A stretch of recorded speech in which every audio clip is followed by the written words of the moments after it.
تو ہم اس طرح کے موضوعات پر بھی ویسے تو پروگرام کر چکے ہیں، بہت سارے کیے ہیں اس موضوع پر، لیکن انشاءاللہ کچھ نئے حوالوں سے، کچھ نئے پہلوؤں سے اس طرح کے جو ٹاپکس ہیں ان کو زیر بحث ضرور لائیں گے۔ بہت شکریہ پروگرام کی پسندیدگی کے لیے سائرہ بہن اور عبدالتواب بھائی۔ عشاء کی نماز قضا ہو جاتی ہے، کہتی ہیں وہ تھک جاتی ہیں کام کر کے، اور اس وقت ہمت نہیں رہتی کہ عشاء کی نماز وہ ادا کر سکیں۔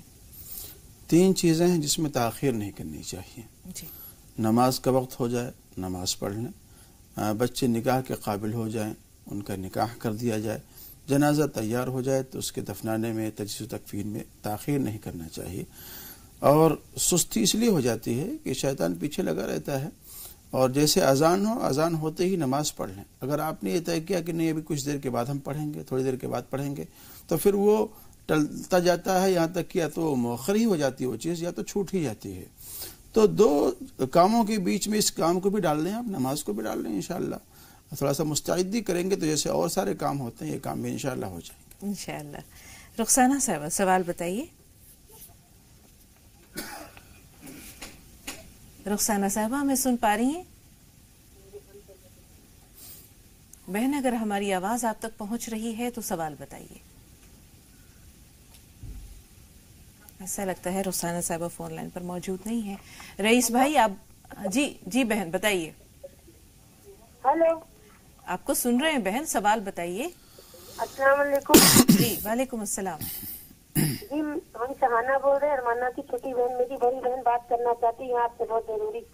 جی بات کروائیے ان سے۔ ہلو السلام علیکم۔ وعلیکم السلام۔ جی بہن۔ آپ کو مولانا صاحب کو بھی السلام علیکم۔ وعلیکم السلام۔ آپ کو بہت اچھا لگتا ہے آپ کا پروگرام۔ جی جزاک اور اللہ۔ میرے سوال تعلقات سے ہم 2 سوالات پوچھنا چاہتے ہیں۔ بتائیے۔ پہلا سوال یہ ہے، ہمارے شوہر نماز بھی نہیں پڑھتے ہیں اور وہ کہیں گئے، دور گئے ہوئے ہیں کاروبار کے لیے، ان کی دل نہیں لگتا کاروبار میں اور بہت پریشانیاں ہیں، قرضہ بہت ہیں۔ ٹھیک ہے، دوسرا سوال۔ میری امی سے بات کر لیجیے، آپ سے پریشان ہے، آپ سے بہت پریشان ہے، وہ بات کرنے کے لیے آپ کو بہت یاد کرتی ہیں، آپ کو دعا بہت دیتی ہیں، پلیز بات کر لیجیے۔ بہت شکریہ دعاؤں کے لیے بہن۔ جی بات کروائیے۔ جی لیجیے۔ السلام علیکم مولانا صاحب اور دونوں کو۔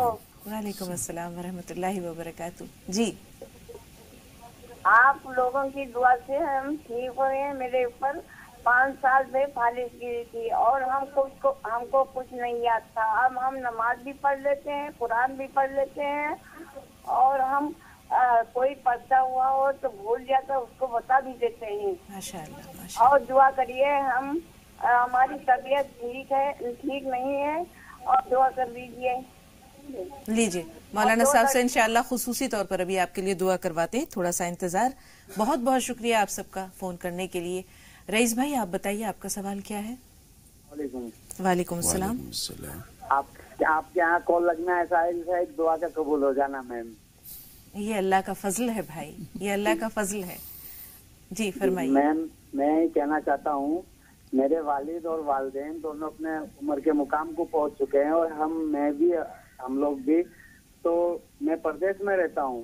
میرے اور 2-3 بھائی ہیں، وہ ان کے ساتھ اچھا برتاؤ نہیں کرتے، صرف ہمارے والد کی مزاج دیکھ کے، ان کا مزاج بہت گرم ہے، اور پلس غربت اور نہ ہوتی نے ہمیں فل اپنے طریقے سے اپنی آگوش میں لے رکھا ہے۔ کچھ گھر میں اور زندگی میں سکون آنے کے لیے، اچھا پیس آ جائے اور دین کے راستے پہ، تو اللہ میرے والد والدین ہیں۔ کبھی امی جھگڑتی ہے تو میں ان کو سمجھاتا ہوں تو والد کہتے ہیں تو ہمیں بھی غلط ٹھہراتا ہے، تو کیا میں اس میں گناہ گار تو نہیں بنتا ہوں اگر میں اپنی والدہ کو فون پہ سمجھا دیتا ہوں؟ غور سے سنیے گا رئیس بھائی، سوال بہت اچھا ہے۔ جی مولانا صاحب۔ دیکھیے اگر والدین نے کوئی بات کہی ہے، جی آپ کو کہی ہے یا آپ کے اہلیہ کو کہی، کسی اور کو کہا ہے، تو ان سے یہ پوچھنا کہ آپ نے یہ کہا ہے، یہ بھی بے ادبی میں سے ہے، یہ بھی بے ادبی میں سے ہے۔ اگر والدین کچھ کہتے ہیں تو اس کو نظر انداز کرنا چاہیے، اگنور کرنا چاہیے، اور ان کو اف بھی نہیں کہنا چاہیے، اور ان کے لیے تو دعا کرتے رہنا چاہیے، رب ارحمہما کما ربیانی صغیرہ، جس طرح سے انہوں نے ہماری بچپن میں تربیت کی ہے، الہ العالمین اسی انداز کی آپ ان پر رحم و کرم کا معاملہ فرمائیے۔ تو یہ والدین کے لیے دعا کرنا اولاد کے لیے یہ ذمہ فرض بھی ہے اور ضروری بھی ہے، اور والدین اولاد کو تو اپنے لیے یہ بات سعادت سمجھنا چاہیے کہ ماں باپ موجود ہیں، ان کی خدمت اور ان کے خیر و عافیت معلوم کرتے رہنا چاہیے. اور یہاں ماں باپ کی کیفیت اگر وہ عمر کے اس مقام پہ پہنچ جاتے ہیں 70 سال 80 سال، تو یہ وہ عمر ہے جب بوڑھے میں اور بچے میں فرق نہیں ہوتا. انسان یہ سوچے کہ اگر اس کا اپنا بچہ اس کی داڑھی نوچ لے یا ماں کے بال نوچ لے، اس کے کان سے بالی کھینچ لے، تکلیف ہوگی، لیکن وہ تو نہیں بچے پہ ناراض ہوتی. تو یہی کیفیت ماں باپ کی بھی ہوتی ہے. اس میں اجر کتنا ہے مولانا صاحب؟ کہ اپنا بچپن آدمی یاد کر لے جی. کہ بچپن میں کس طرح سے ہمارے ناز و نخرے انہوں نے برداشت کیے ہیں اور کیا کیا پریشانیاں انہوں نے ہمارے لیے برداشت کی ہیں. وہ اپنا بچپن سوچ کر کے ہر انسان کو اپنے ماں باپ کے بڑھاپے کو یاد کرنا چاہیے اور ان کے ساتھ میں وہی برتاؤ کرنا چاہیے جیسا آپ کے بچپن میں آپ کے ساتھ میں انہوں نے معاملہ کیا ہے، وہ معاملہ آپ ان کے بڑھاپے میں کریں. بالکل. رئیس بھائی نے خوشحالی کے لیے بھی کچھ جاننا چاہا ہے.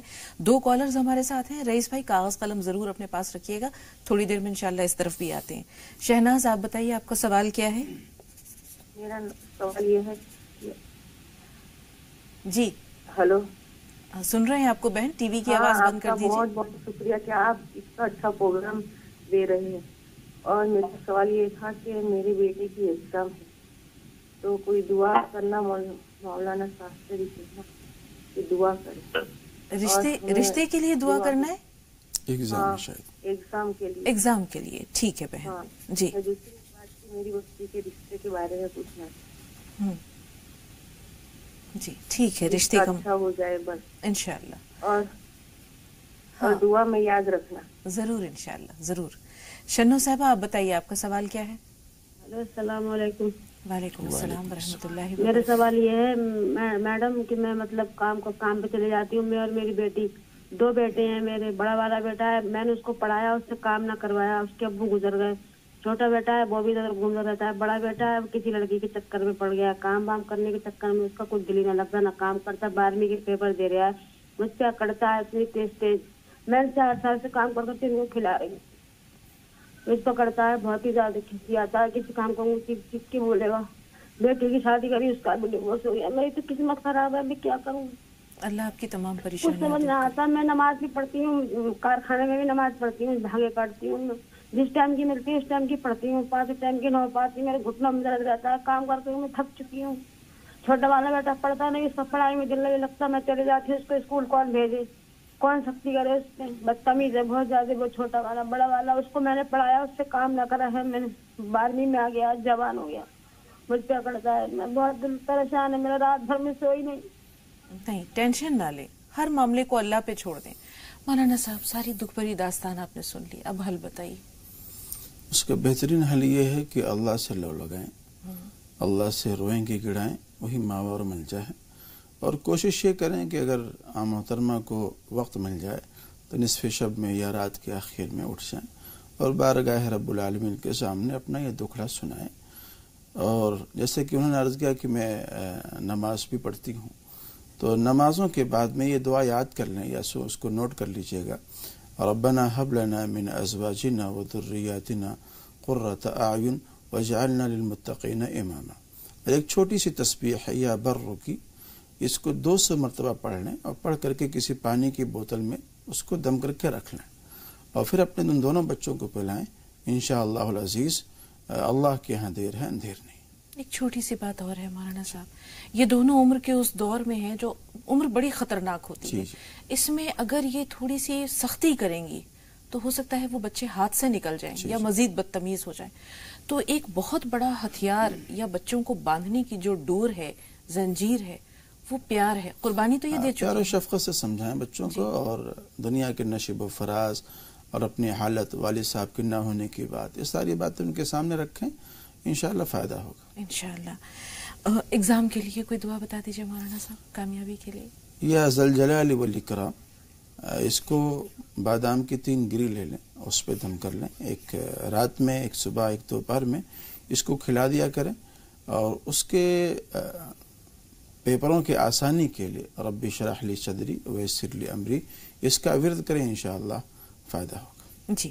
اب ایک بہن نے آپ سے دعا کی درخواست کی ہے. جیسے انہوں نے بتایا کہ فالج ہو گیا تھا، کافی بیمار تھی، اب بہتر ہیں، تو آپ اپنی زبان مبارک سے ان کے حق میں دعائے خیر کہہ دیجیے مولانا صاحب. اللہ رب العزت کا شکر ادا کریں، اس کا احسان مانیں، وہی بیماریوں کو دینے والا ہے، وہی رفع کرنے والا ہے۔ اللہ رب العزت آپ تمام لوگوں کو شفائے کاملہ عاجلہ دائمہ مستمرہ عطا فرمائے، آمین۔ ثنا فرمائیے سوال کیا ہے؟ ثنا ہمیں سن پا رہی ہیں آپ؟ شائستہ صاحبہ اگر آپ ہمیں سن پا رہی ہیں تو اپنا سوال بتائیے۔ السلام علیکم۔ وعلیکم السلام ورحمۃ اللہ وبرکاتہ۔ جی بہن۔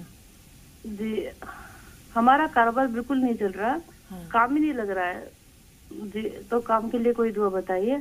ٹھیک ہے، آپ غور سے سنیے گا، یہاں کاروبار میں پریشانیاں ہیں اور رئیس بھائی نے بتایا کہ غربت کے ہاتھوں بہت پریشان ہو چکے ہیں، تو اللہ تعالیٰ وہاں بھی خیر کا اور برکت کا معاملہ کریں۔ ان دونوں کے لیے کچھ بتا دیجیے مولانا۔ دونوں حضرات کو غور سے سن لیں۔ ایک بڑی سی تسبیح ہے، اس کو بدلا دیتا ہوں، اس ایک چھوٹی سی تسبیح ہے۔ یا اللہ یا اللہ یا اللہ، یا رب یا رب یا رب، یا حی یا قیوم، یا ذا الجلال والاکرام، اسألک باسمک العظیم الاعظم ان ترزقنی رزقا واسعا حلالا طیبا برحمتک یا ارحم الراحمین۔ اس کو صبح اور شام 3 بار پڑھیں، اور یا لطیفوں کو 133 مرتبہ پڑھیں، انشاءاللہ کاروبار میں فائدہ ہوگا۔ ساتھ ہی ساتھ نماز کی پابندی کا اہتمام کریں۔ جی، رخسانہ صاحبہ کے سوالات ہیں۔ ان کے شوہر کاروبار کے لیے کہیں گئے ہوئے ہیں، وہاں ان کا کام میں دل نہیں لگتا، دوسرے وہ نمازیں ادا نہیں کرتے ہیں، فرض نمازوں میں کوتاہی کرتے ہیں، تو ان دونوں مسئلوں کے لیے کچھ بتا دیجیے مولانا صاحب۔ محترمہ سے بھی درخواست ہے کہ وہ ان کے لیے دعا کریں اور کچھ صدقہ بھی نکالیں ان کے لیے، اور ساتھ ساتھ جو تسبیحات ابھی ایک بیان کی گئی ہیں یا لطیفوں کی، اس کو بھی پڑھ لیں انشاءاللہ العزیز۔ کاروبار بھی فائدہ ہوگا، اور جو قرض وغیرہ بتلایا ہے انہوں نے کہ قرض وغیرہ ہے، اس کے لیے یہ دعا پڑھیں، اللہم اکفنی بحلالک عن حرامک واغننی بفضلک عمن سواک۔ اس کو 3 مرتبہ پڑھ لیں مغرب کی نماز کے بعد، انشاءاللہ فائدہ ہوگا انشاءاللہ۔ روبہ سوال بتائیے۔ السلام علیکم ورحمۃ اللہ وبرکاتہ، آپ دونوں لوگوں کو۔ وعلیکم السلام ورحمۃ اللہ جی، وبرکاتہ۔ ہمارا مسئلہ کوئی نہیں ہے، بس ایک یہ ہے کہ جیسے ایک آپ کا پلیٹ فارم بہت بڑا ہے، ایک آپ اس کے امام لوگوں کی تنخواہ کے متعلق ایک آپ پروگرام کر دیتی۔ جیسے ہمارے وہاں ایک امام صاحب بیچارے آئے، انہوں نے کہا کہ ہماری بیوی بہت بیمار ہے اور ہماری تنخواہیں اتنی کم ہے کہ ہم لوگ کو بھیک مانگنے کے لیے مجبور ہونا پڑتا ہے، اور آپ کچھ ہماری مدد کر دیجیے۔ اور ہم نے جب پتہ کیا تو واقعی ان کی 3000 تنخواہ تھی، اور ان کی بیوی کا پتھری کا آپریشن ہونا تھا۔ تو اس میں عورتوں کے لیے بھی کہیے کہ وہ بھی آگے آئے ان کی مدد کے لیے یا ان کی تنخواہ دینے کے لیے، صرف مرد ہی نہ اس کام کو کے لیے رہے، عورتیں بھی آگے آئے۔ ضرور، انشاءاللہ۔ بہت شکریہ، بہت کم تنخواہیں ہیں۔ بہت شکریہ، اچھا موضوع ہے اور انشاءاللہ اس پہ ضرور گفتگو ہوگی۔ بہت بہت شکریہ، آپ نے اس بارے میں سوچا، اپنے خیالات جو ہے شیئر کیے، بہت اچھا لگا بہن۔